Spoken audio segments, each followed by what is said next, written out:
उद्योग या व्यवसायी ने कितने के बॉन्ड्स खरीदे, लेकिन वो किस पार्टी को दिए गए, ये अभी तक प्रश्न ही है। अलग अलग ट्वीट कर विपक्षी पार्टियों ने सीधा न कहकर घुमाते हुए पीएम मोदी पर भ्रष्टाचार तक के आरोप भी यहां पर लगा दिए। अब ऐसे में चुनावी बॉन्ड को लेकर भारतीय जनता पार्टी में सन्नाटा है। चुनावों से ठीक पहले जहां भाजपा ने मास्टर स्ट्रोक खेला, तो वहीं अब भाजपा खेमे में नील बटा सन्नाटा इलेक्टोरल बॉन्ड को लेकर छाया हुआ है। जानकारों का कहना है कि इस पूरे प्रकरण में एसबीआई की राष्ट्रीय बेइज्जती हुई है और सुप्रीम कोर्ट ने पूरे मामले के परखच्चे खोलकर रख दिए हैं। याचिका दायर करने के बाद बहुत से घटनाक्रम हुए, मगर मुख्यतः जब मसला जड़ तक पहुंचा तो सुप्रीम कोर्ट ने इलेक्टोरल बॉन्ड की पूरी जानकारी एसबीआई से मांगी और चुनाव आयोग को देने की बात कही। एसबीआई ने पहले कहा कि यह जानकारी सुप्रीम कोर्ट को 30 जून से पहले नहीं दे सकते, लेकिन सुप्रीम कोर्ट की फटकार के बाद 12 मार्च को जानकारी साझा कर दी गई। और अब जब कोर्ट में यह मसला फिर से लगा तो सुप्रीम कोर्ट ने दोबारा एसबीआई को फटकार लगाई है, क्योंकि एसबीआई ने चुनाव आयोग को डाटा तो दिया लेकिन अधूरा। और नोटिस देकर सुप्रीम कोर्ट ने कहा कि 18 मार्च तक एसबीआई को चुनावी बॉन्ड के यूनिक नंबर की जानकारी चुनाव आयोग को साझा करनी होगी और एसबीआई को इस बाबत जवाब भी देना होगा। हालांकि सुनवाई से पहले एसबीआई के चेयरमैन ने बकायदा एफिडेविट देकर कहा कि कोर्ट द्वारा मांगी गई जानकारी को चुनाव आयोग को साझा कर दिया गया है। अब इस मसले में आगे क्या होगा यह तो 18 मार्च का दिन ही बताएगा, लेकिन सीजेआई चंद्रचूड़ की फटकार इस बात का अंदेशा दे गई कि अब कुछ बड़ा ही होने वाला है। खैर, जो भी बचा कुचा डाटा था उसके तहत चुनाव आयोग ने शुक्रवार को इलेक्टोरल बॉन्ड का डाटा जारी कर दिया। इसमें जानकारी है कि 2019 से लेकर 2024 तक तमिलनाडु की एक लॉटरी कंपनी ने कुल 1368 करोड़ रुपए के चुनावी बॉन्ड खरीदे और राजनीतिक दलों को दिए। चुनावी बॉन्ड के देश के सबसे बड़े डोनर के रूप में कंपनी के मालिक और लॉटरी किंग के नाम से मशहूर सैंटियागो मार्टिन चर्चा में है। मिली जानकारी के अनुसार 5 सालों में चुनावी चंदा हासिल करने वाली टॉप 3 पार्टियों में भाजपा ने कुल 6061 करोड़, तृणमूल कांग्रेस ने 1610 करोड़ और कांग्रेस ने 1422 करोड़ का चंदा हासिल किया है।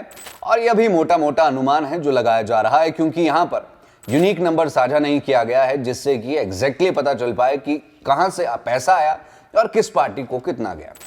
इलेक्टोरल बॉन्ड की जानकारी सार्वजनिक करने के सुप्रीम कोर्ट के आदेश का अनुपालन करते हुए एसबीआई ने मंगलवार शाम को उन संस्थाओं का विवरण प्रस्तुत किया था जिन्होंने अब समाप्त हो चुके चुनावी बॉन्ड खरीदे थे और राजनीतिक दलों ने उन्हें प्राप्त किया था। इलेक्शन कमीशन की ओर से साझा किए गए आंकड़ों से पता चला कि चुनावी बॉन्ड के माध्यम से चुनावी चंदा हासिल करने वालों में भाजपा, कांग्रेस, अन्ना द्रविड़ मुन्नेत्र, बीबीआरएस, शिवसेना, टीडीपी, वाईएसआर कांग्रेस और अन्य राजनीतिक दल शामिल है। चुनावी बॉन्ड के माध्यम से राजनीतिक दलों को दान देने वालों के लिस्ट में Grasim industries, mega engineering, Piramal enterprises, rent power, Bharti Airtel, DLF commercial developers, Vedanta limited, Apollo tyres, Lakshmi Mittal, एडलॉइज PVR, Sula wine, Welspun, sun pharma और अन्य शामिल है। साल 2017-18 में तत्कालीन वित्त मंत्री ने राजनीतिक दलों को चंदा देने के लिए इलेक्टोरल बॉन्ड की शुरुआत की थी। उस दौरान किसी भी राजनीतिक दल को नगद में 2000 से ज्यादा चंदा देना बैन कर दिया गया था।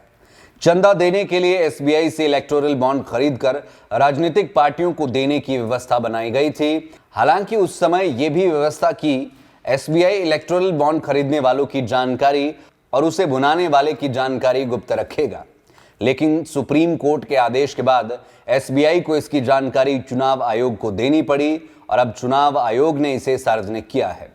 आपको बता दें, जिस समय पर इस बिल को मनी बिल के तौर पर लाया गया था तो इसका खूब हो हल्ला हुआ था और मनी बिल होने के चलते इसे सिर्फ लोकसभा से ही पारित किया गया। मनी बिल राज्यसभा में नहीं जाते हैं, तो उसे लोकसभा से पारित किया गया और उसके बाद इसे इंप्लीमेंट किया गया। खैर, अब चुनाव आयोग ने इस जानकारी को सार्वजनिक किया है और सुप्रीम कोर्ट के समक्ष रखा है।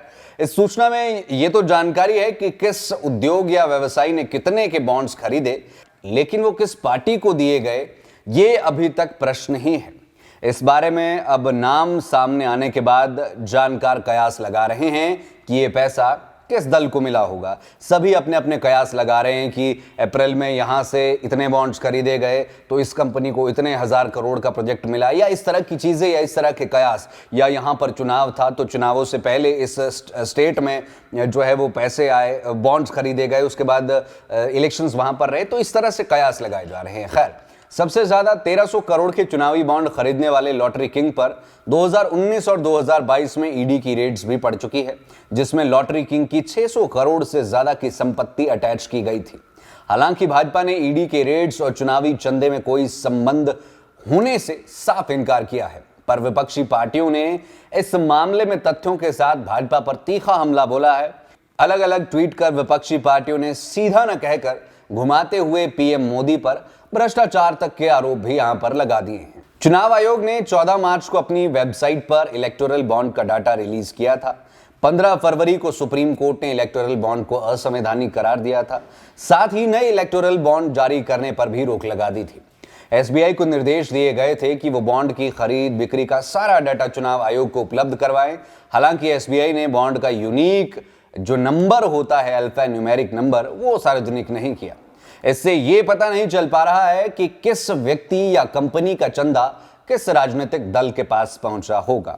अब ऐसे में चुनावी बॉन्ड को लेकर भारतीय जनता पार्टी में सन्नाटा है। आगे क्या होगा ये 18 तारीख यहां पर बताएगी। हालांकि कल चुनावों की घोषणा भी हो जाएगी और उसके बाद कोड ऑफ कंडक्ट भी लग जाएगा। आपका इस पूरे प्रकरण पर क्या कहना है, आप अपनी जानकारी साझा करें अपने कमेंट के माध्यम से। और यदि आप हमें YouTube पर देख रहे हैं तो चैनल को सब्सक्राइब करना मत भूलिएगा।